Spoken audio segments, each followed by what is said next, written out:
Hey everybody, this is Ryan McClanahan with historythroughcards.com. Hope you're all doing very well today. So I was doing some research on Cal Ripken Jr. and his 1982 Topps traded card for a future video, and I came across a really interesting article that had to do with this particular set. This is a 1991 Topps Desert Shield, and Benito Santiago here in this particular card is one of my all-time favorite modern cards. I really love the photography, and I know Benito, he had a pretty good career, but in the end it was found out that he did take steroids, and that's another story for another time.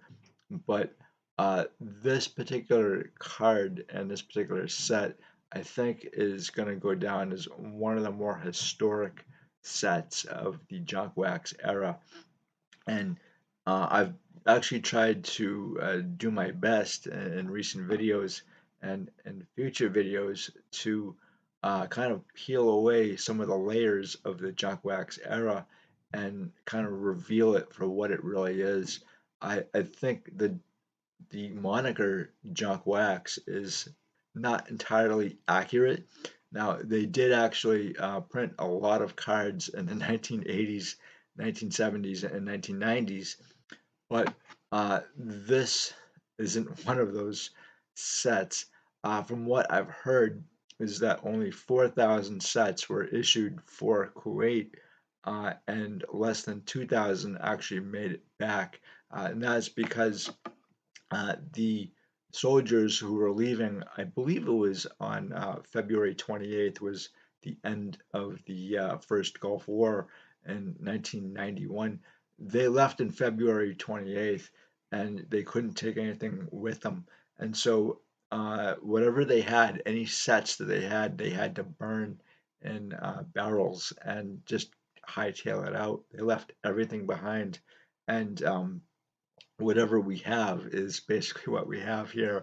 I've heard a lot of really kind of interesting stories about this particular set. I've heard that there are actually packs that were found in the United States. Now, that's probably because some of the troops had mailed back or shipped out boxes. And so I don't have any doubt of that. Uh, what's really interesting about this set too is that it's well, obviously it's different from the regular set. This is the 40-year anniversary of Topps, and obviously you can tell, where is it, right here, the 40-year anniversary. That's kind of interesting too because a lot of companies don't even make it to 40 years. They don't even make it till 20 years today. And so Tops is now over 50, over 60, in fact, probably going on closer to 70 or 80. The company itself actually goes back to 1890 as a tobacco company, and then as a grocery store, and then it got a bunch of contracts uh, to issue chewing gum to the military during World War II. It's a fascinating story, fascinating history of the company, and this is just one of those. And so, uh, what I wanted to talk to you guys today about is uh, something that I was reading about in this article that I kind of forgot about, to tell you the truth.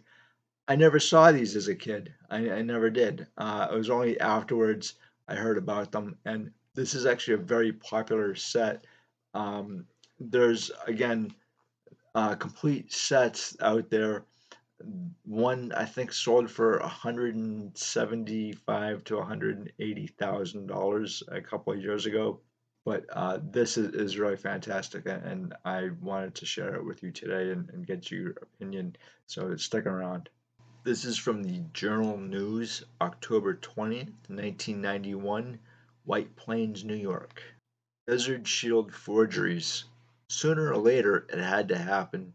Some money-hungry individual has counterfeited the Topps Desert Shield cards. You may remember that Topps sent thousands of 1991 baseball wax packs to U.S. troops in Saudi Arabia before the start of the Gulf War. Topps put a special gold Desert Shield imprint on the cards, and they are now surfacing stateside from Mucho Box. Ohio police have already arrested one forger, and the cards have turned up in Chicago. With commons averaging $10 each, buyers can get burned big time if they don't know what they are purchasing. Before you buy any of these cards, check for these differences: oversized false emblems, pointed emblem bottoms. The real one is slightly rounded. Blurry or poorly detailed emblem images. The real ones are sharp. The real emblem flag is waving. The gold is darker on the forgeries. Take a good look before you buy and know the return policy on anything mail ordered. So I always tell people to do your homework, do your research before you go to add another card to your collection, especially one that you're not very familiar with. And a lot of my time is actually spent doing just that research. I'm usually just studying the ball players and the factories and the companies that have issued sports cards, but I'm also researching the way that these cards are printed as well, and really kind of all aspects of cards and the hobby too. And so this particular card, obviously, it's graded here, but this this card is not graded, and I don't know if you can see this, but let me see if. All right, so um, the the foil here, the emblem here is a little bit darker than this one right here, and that's what they said in the article, that the darker foil emblems are the ones that are forgeries. And this is graded. And we do know that PSA has uh, graded forgeries in the past, and anything can slip. We don't. Again, I've said this before, but we don't really know who is grading our cards and what their expertise is or their experience. So, um, how many forgeries have actually gotten by PSA or Beckett? We just don't know, or SGC, or any of the grading companies for that matter, or even James Spence. So, guys, thank you so much for stopping by. I greatly appreciate it as always. If you have any comments about this set or any favorite cards, let me know, because I'm always interested in hearing what you guys have to say. I do think that this is one of the more historic sets of the era, and I think it's going to continue to grow, in fact. And as I've kind of gotten into the junk wax era, trying to study it, it's like an onion, and there's a lot of misconceptions about the junk wax era that I'm trying to peel away, and it's going to take some time. I think, unfortunately, as much as I love the hobby, the one thing I really don't like about it is that when stories and myth become fact, it kind of muddles and blurs what reality is. And I think this has actually happened as well with this particular set too. Um, there is obviously a lot of cards that were printed in the junk wax era, but I don't think it's as bad as people say. I think everything was included when it shouldn't have been included.